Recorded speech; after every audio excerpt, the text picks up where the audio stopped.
The scent of copper and rain always walked hand in hand in the Narrows. It was a district of the city that the sun forgot, a labyrinth of weeping brickwork, shattered neon, and shadows that seemed to possess their own pulse. For Dr. Elias Thorne, the Narrows wasn't just a home, it was a sanctuary.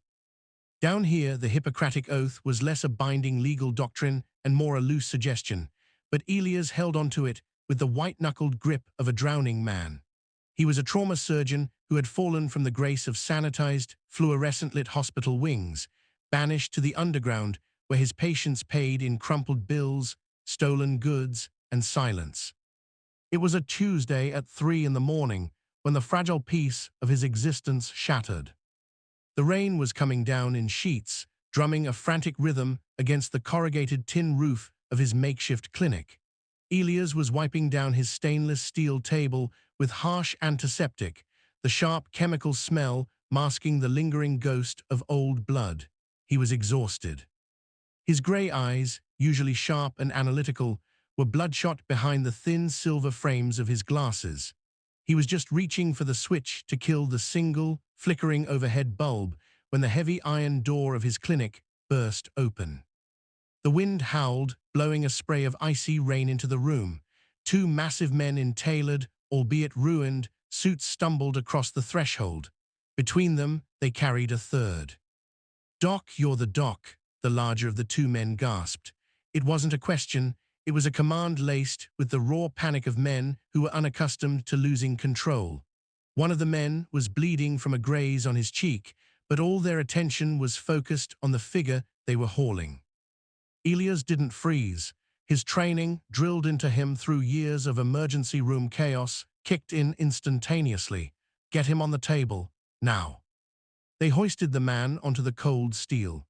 As the harsh light hit his face, Elias felt a cold spike of recognition, followed swiftly by a dread so deep it felt like a physical weight in his stomach. The man bleeding out on his table was Julian Vane. Everyone in the city knew the Vane syndicate. They were the velvet glove wrapping the iron fist that crushed the city's underworld. They controlled the ports, the politicians, the police, and Julian was the heir. He was a phantom of high society and a monster of the shadows, a man whose name was whispered rather than spoken. Even unconscious, his presence was suffocating. He was dressed in a bespoke midnight blue suit that was rapidly turning black with his own blood. His raven hair was plastered to his forehead, and his features, striking, aristocratic, and fiercely cruel, were slack in a deadly pallor. "3 bullets, the second guard said, his hand hovering near the holster at his hip, as if threatening Elias would make the medicine work faster. 1 in the shoulder, 2 in the abdomen. It was an ambush. We didn't see them coming." Elias ignored the guard, grabbing his trauma shears and cutting through the $1,000 silk and wool without a second thought. "Get out of my light," Elias snapped, his voice a low, commanding baritone that brooked no argument. The guards bristled. "Do you know who this is?" the first one growled, stepping closer. Elias didn't look up as he applied pressure to Julian's abdomen, his gloved hands instantly slipping in the crimson tide. "I know that if you don't step back and let me work, your boss is going to be dead in 4 minutes, and then you'll have to explain to his father why you stood in my way." The silence that followed was thick enough to choke on. The guards stepped back. For the next 3 hours, the clinic became a battlefield. Elias worked with a brutal, terrifying efficiency. He didn't have a team of nurses or an anesthesiologist. He just had his hands, his instruments, and a desperate, ticking clock. He dug into Julian's flesh, hunting for the jagged pieces of lead that were tearing the mobster apart from the inside. The first bullet in the shoulder was a clean through and through, shattering the clavicle but missing the major artery. The abdominal wounds were the nightmare. Elias clamped veins, suctioned blood, and carefully stitched shredded tissue, his own breathing matching the rhythmic, mechanical pulse he forced himself to maintain. He was covered in Julian's blood, up to his elbows, splashed across his scrubs, smeared on his cheek where he had unconsciously wiped sweat away. Finally, as the pale, sickly light of dawn began to creep through the grated windows, the last suture was tied. Julian's vitals, monitored by a battered old machine Elias had salvaged from a bankrupt clinic, were weak but steady. Elias stripped off his gloves, throwing them into a biohazard bin.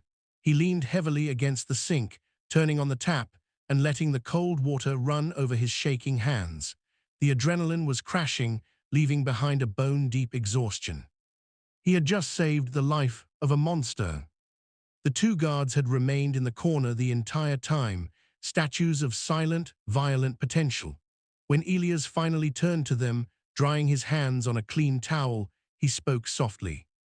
"He's stable, he needs rest, antibiotics, and he cannot be moved for at least 24 hours, or the internal stitches will tear." The larger guard nodded slowly, pulling out a burner phone. "The family will be informed." Elias knew better than to ask for payment. The currency of the Vane family was not something he wanted any part of. He just wanted them gone. But as the day bled into the evening, and the evening into the night, Julian remained in his clinic, guarded by a rotating shift of silent men in suits. It was on the second day that the devil woke up. Elias was sitting at his small desk, nursing a cup of stale, black coffee and reviewing a medical journal, when a low, hoarse groan cut through the silence. He set the mug down and walked over to the recovery cot. Julian's dark eyes fluttered open. For a fraction of a second, there was disorientation, a vulnerability that was entirely human. But the moment his gaze locked onto Elias, the vulnerability vanished, replaced by an icy, calculating sharpness that made the hairs on the back of Elias' neck stand up. "Where am I?" Julian rasped, his voice rough from intubation and lack of use, yet still carrying the weight of unquestionable authority. "The Narrows," Elias replied simply, checking the IV line. "You were shot. My name is Dr. Thorne. I removed the bullets." Julian didn't look at his own bandaged torso. He looked at Elias. He studied the doctor's worn scrubs, the dark circles under his eyes, the absolute lack of deference in his posture. Men usually shrank under Julian's gaze. They stammered. They averted their eyes. Elias merely checked his pulse, his touch clinical, firm, and entirely devoid of fear. "You saved my life," Julian stated, a statement of fact rather than an expression of gratitude. "I did my job," Elias corrected, jotting down the heart rate on a clipboard. "You're lucky your men found me. Another 10 minutes, you would have bled out in the back of their car." Julian attempted to sit up. A spasm of agonizing pain crossed his flawless features, and he fell back against the thin pillow, his breath hitching. "I told you not to move," Elias said, his tone reprimanding, the way a teacher might speak to a disobedient child. He pressed a firm hand against Julian's uninjured shoulder, keeping him pinned to the mattress. "Unless you want to bleed out internally and render my last 48 hours completely useless, you will stay flat on your back, Mr. Vane." The guards in the corner tensed, their hands going to their jackets. No one spoke to Julian Vane that way. No one touched him without permission. Julian waved the guards off with a slight motion of his hand, his eyes never leaving Elias' face. A dark, fascinating glimmer sparked in the depths of his black eyes. It was curiosity. It was dangerous. "You know who I am," Julian murmured, his voice a low purr of velvet over broken glass. "I do. And yet you aren't trembling, Doctor." "Trembling doesn't help me tie a suture, Mr. Vane," Elias replied coldly. "Now I need to check your incisions. Do not move." Elias pulled back the blanket and carefully peeled away the bandages. The wounds were healing well, red and angry but free of infection. As Elias cleaned the edges with iodine, he could feel Julian's gaze tracing every movement he made, watching the steady precision of his hands. It was an unsettling scrutiny, like a predator studying a new, unknown species of prey. "You possess a rare talent, Dr. Thorne," Julian said quietly as Elias taped fresh gauze over his abdomen. "My men tell me this place is adequate if somewhat squalid, but your skill is undeniable." "Keep the compliments, just rest." Elias turned away, throwing the soiled bandages into the bin. "I have a proposition for you," Julian said to Elias' back. "I don't make deals with your kind." Elias didn't turn around. He began washing his hands at the sink, the harsh soap burning a small cut on his knuckle. "It wasn't a request," Julian's voice shifted, dropping the veneer of conversational civility. It was suddenly cold, hard, and absolute. You saved my life. By the laws of the world I inhabit, a life for a life is the ultimate debt. But my life is invaluable. Therefore, the debt is infinite. Elias turned off the water and slowly turned to face the bed. I don't want your money, Vane. I want you to heal, get out of my clinic, and never come back. Julian's lips curved into a chilling, beautiful smile. You misunderstand, Doctor. I am not offering you money. I am claiming you. Elias stared at him, his expression blank. Excuse me. My syndicate has many enemies, as evidenced by my current state. Our doctors are either incompetent, compromised, or dead.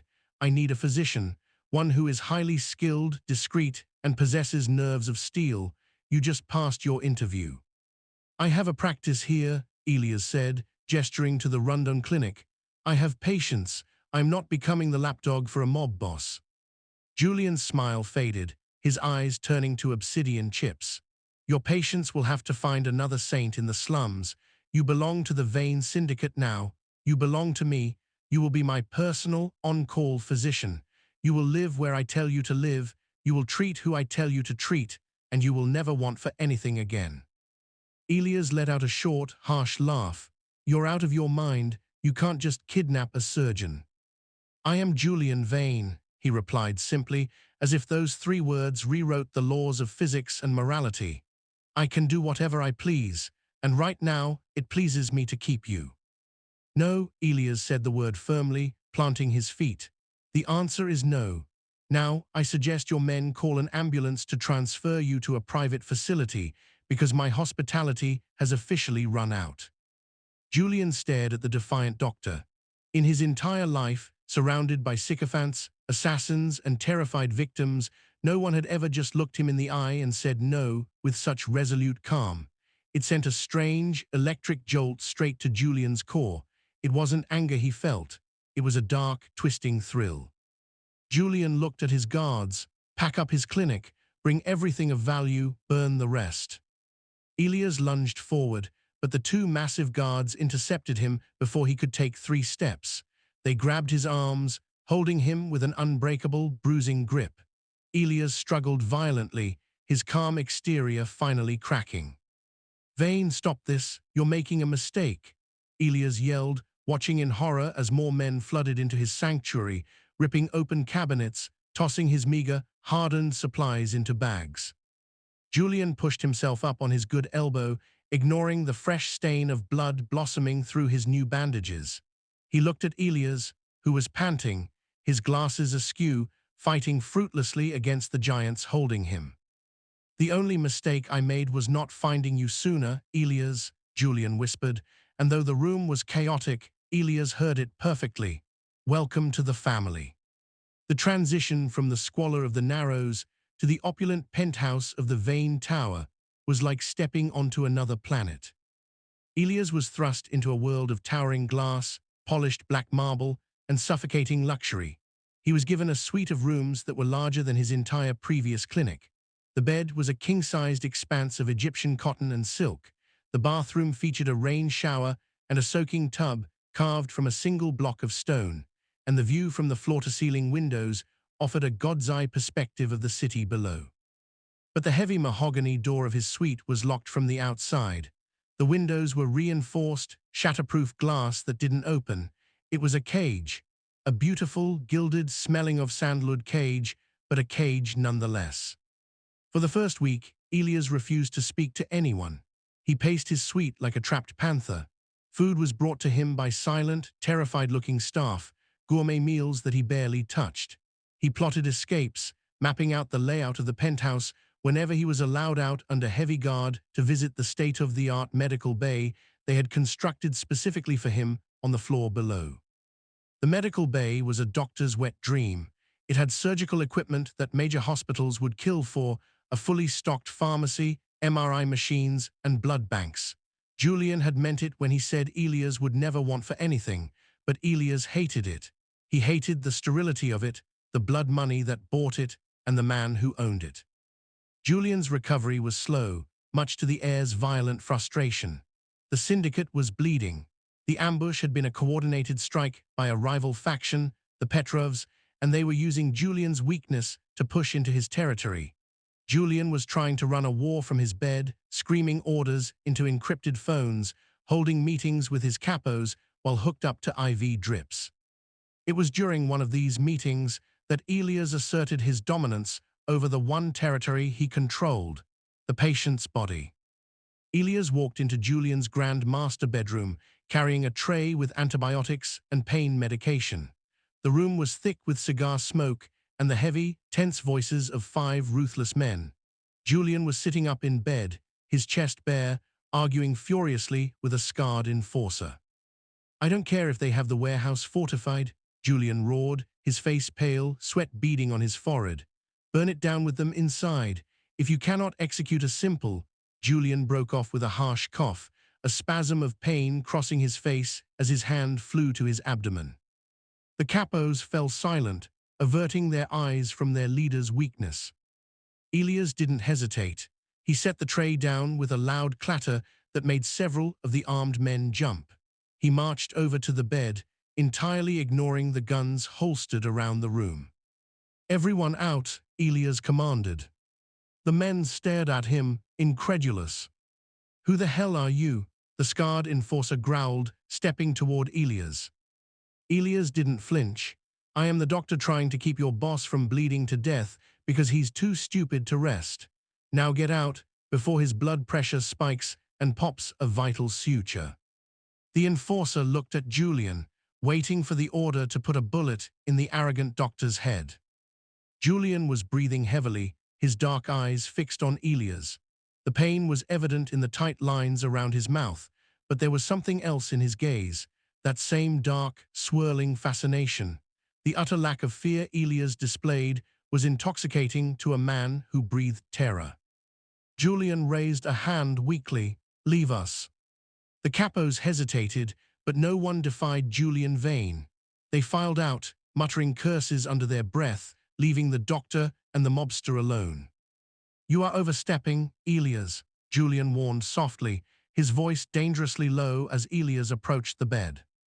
"I'm doing my job," Elias countered, opening his medical bag and pulling out a stethoscope. "Sit back, you're straining the abdominal wall." "I am running a syndicate. I cannot show weakness." "You are a biological organism that requires time to knit severed tissue together," Elias said dryly, pressing the cold metal of the stethoscope to Julian's chest. "Your ego does not override human anatomy, Mr. Vane. Breathe deeply." Julian inhaled, his eyes locked onto Elias' face, which was mere inches away. He could smell the clean, clinical scent of soap on Elias' skin, beneath it a faint undertone of something sharp and anxious. Elias was pretending to be unaffected, but Julian could see the slight tremor in the doctor's fingers, the pulse beating a frantic rhythm at the base of his throat. Elias was terrified, but he was fighting it. He was standing his ground against the apex predator. It made Julian want to devour him. "You are very brave, Doctor," Julian whispered, his hands slowly rising to lightly grip Elias' wrist. His touch was cold, his long, aristocratic fingers wrapping around the bone. "Or very foolish." Elias stopped his examination, looking down at the hand holding him. He didn't pull away, but his jaw tightened. "I am neither. I am a captive. But in this room, regarding your health, I am the authority. If you want to die to prove a point to your rivals, fire me. If you want to live to destroy them, you will lie down, take your medication, and shut your mouth." The silence in the room stretched until it felt like a wire about to snap. Julian's grip on Elias' wrist tightened marginally. The violence in Julian was always bubbling just beneath the surface. A dark tide waiting to drown whoever stood in its way. He could snap Elias' wrist. He could have him tortured. He could break him. Instead, Julian slowly released Elias' arm, a dark, velvet chuckle rumbling in his chest. He leaned back against the pillows, submitting to the doctor's demands. "As you wish, Doctor," Julian said, his eyes glittering with a predatory amusement. "For now." From that day on, the dynamic shifted. It became a high-stakes game of push and pull, a psychological war fought with bandages, scalpels, and venomous whispers. Elias refused to be cowed by Julian's status. He treated Julian like any other stubborn, difficult patient. He confiscated Julian's scotch, replacing it with water. He enforced strict sleep schedules, interrupting meetings to drag Julian back to the medical bay, completely indifferent to the bewildered, murderous stares of Julian's underlings. And Julian became obsessed. He had spent his entire life surrounded by people who wanted his money, his power, or his life. Elias wanted none of it. Elias just wanted him to heal so he could leave. The doctor's absolute rejection of Julian's world, his unwavering moral compass in a sea of depravity, was a beacon that Julian couldn't look away from. He started pushing boundaries just to see Elias react. He would refuse his medication until Elias personally came to his room to force it down his throat. He would purposely neglect his bandages so Elias would have to spend time cleaning and rewrapping him, Julian's dark eyes tracking the doctor's every move, his skin hyper-aware of Elias' clinical, firm touch. The obsession wasn't merely psychological, it became fiercely territorial. One evening, 3 weeks into Elias' captivity, a firefight broke out across the city. The Petrovs had hit a vain convoy. 4 of Julian's men were brought into the Penthouse medical bay, bleeding and screaming. Elias went to work instantly, slipping back into his element. He triaged, ordered Julian's guards around as makeshift nurses, and spent 6 grueling hours pulling bullets out of muscle and bone. Julian, who was now mobile though still healing, stood in the doorway of the medical bay the entire time, leaning on a cane, his face a mask of furious thunder. He wasn't angry about the attack. He was angry at the sight of Elias' hands covered in other men's blood. He hated the way Elias spoke to the wounded men with a gentle, soothing tone, a tone Elias never used with him. When the last man was stabilized and wheeled into a recovery room, Elias collapsed into a chair in the scrub room, stripping off his blood-soaked gown. He leaned his head back, closing his eyes, exhausted to his marrow. He didn't hear Julian enter, but he felt the sudden drop in temperature, the oppressive weight of the mobster's presence filling the small space. Elias opened his eyes. Julian was standing over him, his cane cast aside, his hands gripping the arms of Elias' chair, trapping the doctor in. Julian's face was inches from Elias, his dark eyes burning with an unhinged, possessive fire. "You belong to me," Julian hissed, the words raw and jagged. "You are my physician, not theirs." Elias was too tired to be intimidated. He looked up into the abyss of Julian's eyes. "They were dying, Julian. What did you want me to do? Let your own men bleed out on the floor." "Yes," Julian said instantly, without a shred of hesitation or remorse. "If it means you spend your time on them instead of me, yes." Elias stared at him, a cold shiver racing down his spine at the absolute sociopathic sincerity in Julian's voice. "You are sick, and I don't mean your gunshot wounds. There is something fundamentally broken in you." Julian leaned in closer, his breath ghosting over Elias' lips. It smelled of mint and danger. "Perhaps," Julian whispered, his gaze dropping to Elias' mouth before snapping back up to his eyes. "But you are going to fix me, Elias. You are never going to leave this tower. You will stay here, and you will piece me back together every time this world breaks me, because you are mine." Elias pushed against Julian's chest, his hands pressing against the fine silk of Julian's shirt, feeling the rapid, heavy beat of the monster's heart beneath. "I am a doctor, Julian, not a possession, and certainly not a pet you can cage." Julian caught Elias' hands, pinning them to the doctor's chest. "You are whatever I say you are. You think your defiance angers me? It thrills me. Every time you look at me with that beautiful, self-righteous disgust, it only makes me want to pull you down into the dark with me." "I won't let you corrupt me," Elias said, his voice shaking for the first time, not from fear, but from the overwhelming, suffocating intensity of Julian's proximity. "We'll see," Julian murmured, his thumb brushing against the frantic pulse point at Elias' wrist. He lingered for a moment, the tension in the room thick enough to drown in before he finally pulled back, picking up his cane. "Get some rest, doctor. You look terrible." As Julian walked out, Elias remained in the chair, his heart hammering against his ribs like a trapped bird. The lines between captor and captive, patient and physician, were blurring into a dangerous, bloody smear. Elias knew he had to escape, but an insidious, terrifying realization was beginning to take root in his mind. He was starting to understand the monster. He was starting to see the lonely, paranoid, hypervigilant man beneath the ruthless heir. And as a doctor, Elias was hardwired to heal broken things. But Julian Vane wasn't just broken. He was a black hole, and he was dragging Elias past the event horizon. Weeks bled into months. The war with the Petrovs escalated into an all-out bloodbath on the streets, turning the city into a war zone. The Penthouse became a fortress. Elias' medical bay was rarely empty, but true to his twisted word, Julian ensured that Elias' primary focus remained solely on him. Julian was reckless.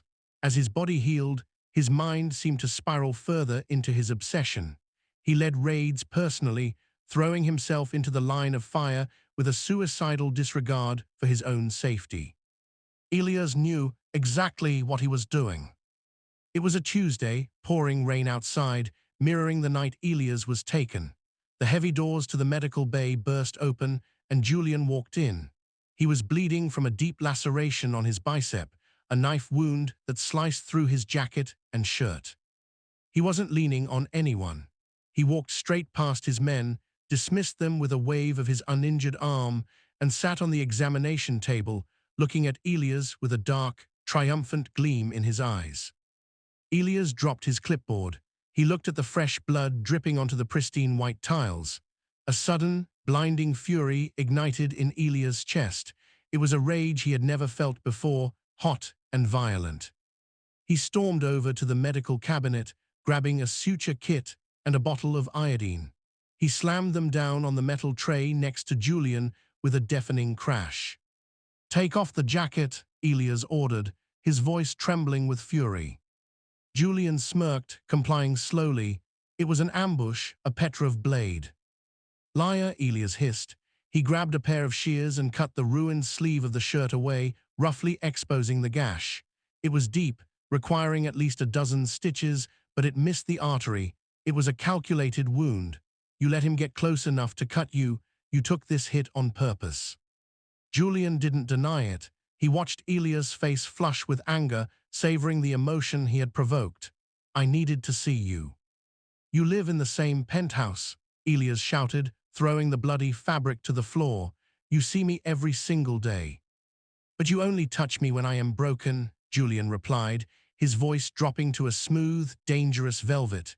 "You only look at me with that focus, that absolute devotion, when I am bleeding on your table. So, I bleed." Elias froze, his hands hovering over the open wound, holding a gauze pad soaked in antiseptic. He looked up at Julian, horror dawning in his grey eyes. "You are insane." "I am starved, Elias," Julian corrected, his good hand reaching out to cup the side of Elias' face. His thumb stroked the doctor's cheekbone. His touch was smearing blood on Elias' skin. "For my entire life, everyone has looked at me with fear or greed. But you look at me like a puzzle you want to solve, a wound you want to heal. I would tear myself apart piece by piece if it meant your hands would put me back together." Elias slapped Julian's hand away, taking a ragged breath. "I won't play this sick game with you, Julian. I am a doctor, not your martyr." He poured the raw iodine directly over the open wound, without warning. Julian sharply inhaled, his jaw locking tight as the chemical burned like liquid fire in his flesh. His muscles corded. But he didn't make a sound, nor did he pull away. He just stared at Elias, a sick pleasure mixing with the pain because Elias was the one inflicting it. "You're going to hold still," Elias said, his voice cold, devoid of the usual soothing bedside manner. He threaded a needle with deft, angry movements. "And I am going to stitch this without local anesthetic. Because if you want to play with knives to get my attention, you are going to feel every single consequence of that action." Julian smiled. It was a terrifying, beautiful smile. "Do your worst, doctor."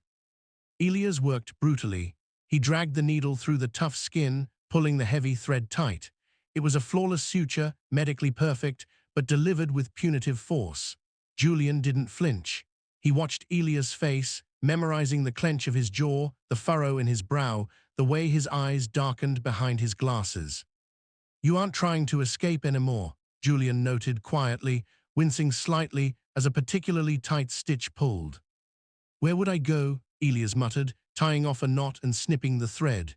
"You have guards at every door. The elevators require your biometric scan. I'm trapped. You haven't looked out the window in weeks looking for a way down. You stopped chatting the guard patrols. You're settling, Elias." "I'm surviving." "No," Julian said softly, reaching out again. This time he didn't touch Elias' face.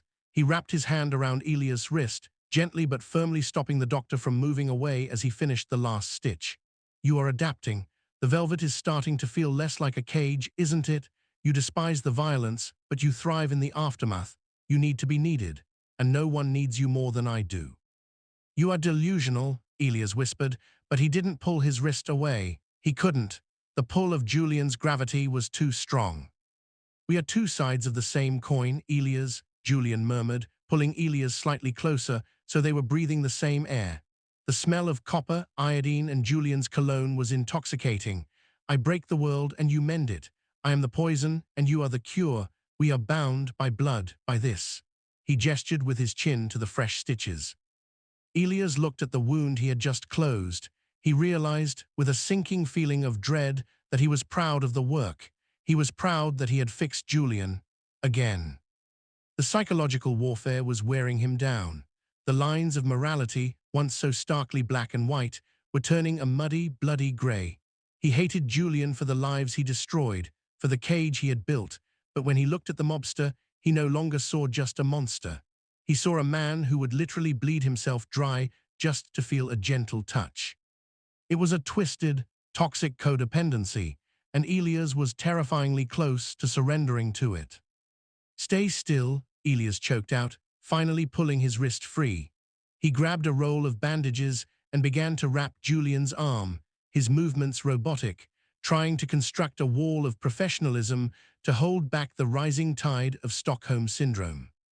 "I always will, for you," Julian whispered into the quiet of the sterile room. The climax of their toxic dance arrived on the night of the winter solstice. The war had reached a boiling point. The Petrovs, desperate and cornered, launched a massive, suicidal assault on the Vane Tower itself. It was something Julian hadn't anticipated, a direct siege on a fortified high-rise. Elias was awakened by the sound of explosions rattling the reinforced glass of his bedroom. Alarms shrieked through the penthouse. Red emergency lights bathed the opulent hallways in a demonic glow. He threw on a scrub top and pants, rushing out of his suite. The penthouse was chaos. Guards were sprinting toward the private elevators and stairwells, assault rifles drawn. The smell of cordite and smoke was already filtering up through the ventilation system. Dr. Thorne, the scarred enforcer, whose name Elias had learned was Marcus, grabbed him by the shoulder. "The boss says you need to get to the panic room. Now." "Where is Julian?" Elias demanded over the blare of the alarms. "He's at the choke point on the 70th floor. They breached the secondary elevator shafts. We're trying to hold them off, but there are too many." Elias felt a cold spike of pure panic. Not for himself, for Julian. He's going to get himself killed. He's not fully recovered from the last hit. "He told me to lock you in the vault." "Let's go," Marcus barked, pulling Elias toward the hidden reinforced steel door at the end of the hall. For the first time since he had been taken, Elias had a clear path to safety.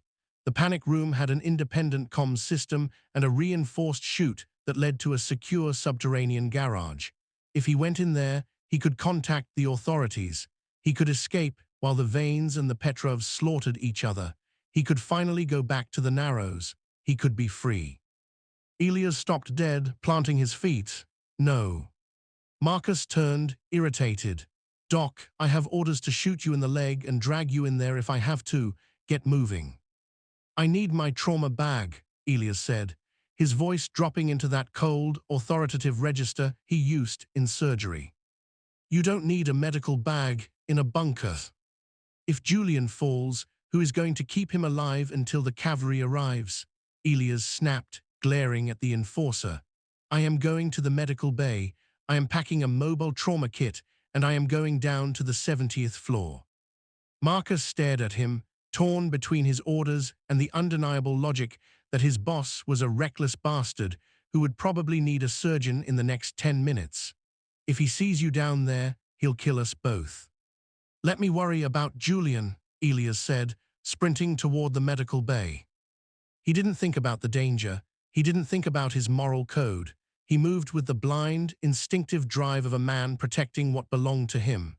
Julian had claimed Elias, but in the dark, twisted reality they had forged, Elias had claimed Julian right back. He was his patient, his monster. Elias stuffed tourniquets, hemostatic gauze, scalpels, and adrenaline syringes into a heavy canvas bag. He threw it over his shoulder and ran back out, ignoring Marcus's protests, heading straight for the emergency stairwell. The sound of gunfire grew deafening as Elias descended the concrete stairs. The 70th floor was a war zone. The grand lobby of the executive offices had been turned into a slaughterhouse. Marble pillars were shattered by automatic fire, and bodies from both syndicates littered the floor. Elias stayed low, crawling behind a heavy mahogany reception desk. He peered around the edge, his heart hammering against his ribs. He saw Julian. The heir was pinned down behind an overturned marble table, firing a matte-black handgun with lethal precision. His bespoke suit was ruined, covered in plaster dust and blood. Even in the chaos, he looked magnificent, a dark god of violence reveling in the worship of gunfire. But he was outgunned. The Petrovs were advancing under heavy covering fire. Suddenly, a grenade went off near Julian's position. The shockwave threw Julian backward, slamming him brutally into a concrete pillar. He crumpled to the floor, his gun clattering away. "Julian," Elias screamed, the sound tearing from his throat. Without thinking, Elias broke cover. He ran through the crossfire. Bullets chewed up the carpet around his feet and shattered glass overhead. It was madness, pure suicidal madness, but he couldn't stop. He threw himself into a slide, crashing behind the concrete pillar next to Julian just as a hail of bullets ripped through the space he had just occupied. Julian was dazed, blood pouring from a shrapnel wound on his temple and a jagged piece of metal protruding from his thigh. He blinked, his dark eyes struggling to focus on the man hovering over him. "Elias," Julian choked out, coughing on the dust. What are you doing here? I ordered you to the vault." "I don't follow your orders," Elias growled, ripping open his medical bag. He pulled out a pair of shears and cut open Julian's pant leg, exposing the shrapnel wound. It was deep, dangerously close to the femoral artery. "You arrogant son of a bitch, you were going to die down here." Julian looked at Elias, taking in the doctor's terrified, furious face. The way his hands shook slightly as he packed the wound with hemostatic gauze, pressing down with brutal force to stop the bleeding. Even amidst the gunfire, the death, and the pain, a slow, dark smile spread across Julian's bloody face. He reached up with a trembling hand, grabbing the front of Elias' scrub top. "You came for me," Julian whispered, or bleeding into his rough voice. "You had a way out, and you came into the fire for me." "Shut up and keep pressure on this," Elias snapped, grabbing Julian's hand and forcing it onto the wadded gauze on his thigh. "You're mine," Julian rasped, his grip on Elias' shirt tightening, pulling the doctor down so their foreheads touched. "You chose this, you chose me." Elias looked into Julian's eyes, seeing the triumphant, unhinged devotion staring back at him. He could hear the Petrovs advancing.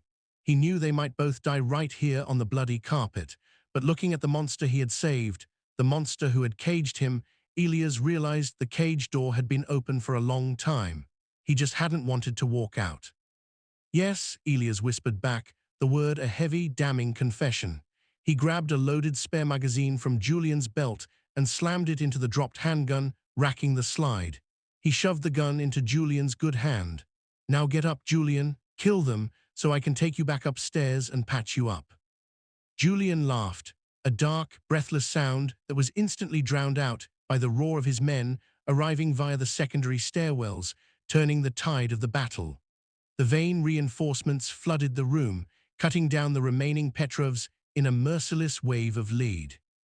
Elias and Julian stayed huddled behind the pillar, the storm of violence raging around them. Elias kept his hands pressed firmly over Julian's wounds, feeling the steady, strong pulse of life beneath the blood. Julian kept his arm wrapped tightly around Elias' waist, anchoring the doctor to him, entirely unbothered by the chaos as long as Elias was within his grasp. The dynamic had completely flipped, yet remained entirely the same. The captive had become the caretaker, the anchor holding the monster to the earth, and the captor had become completely, irrevocably dependent on the one man who had the power to mend him or let him bleed. The battle ended. The smoke cleared, leaving the coppery scent of blood heavy in the air. Julian was hoisted onto a makeshift stretcher by his men, his eyes never leaving Elias as the doctor walked beside him, his hands covered in Julian's blood, a permanent stain that Elias no longer wished to wash away. They returned to the penthouse, to the gilded cage that was now a shared sanctuary. As Elias stitched the wounds, his touch firm and yielding to no one but the man beneath his hands, the world outside the reinforced glass faded away. There was only the velvet luxury of the tower and the blood that bound them together. A debt owed, a debt paid, and a dark, unbreakable obsession that would burn until there was nothing left but ash. It was a twisted, beautiful nightmare, and Elias Thorne finally closed his eyes and let the darkness pull him under.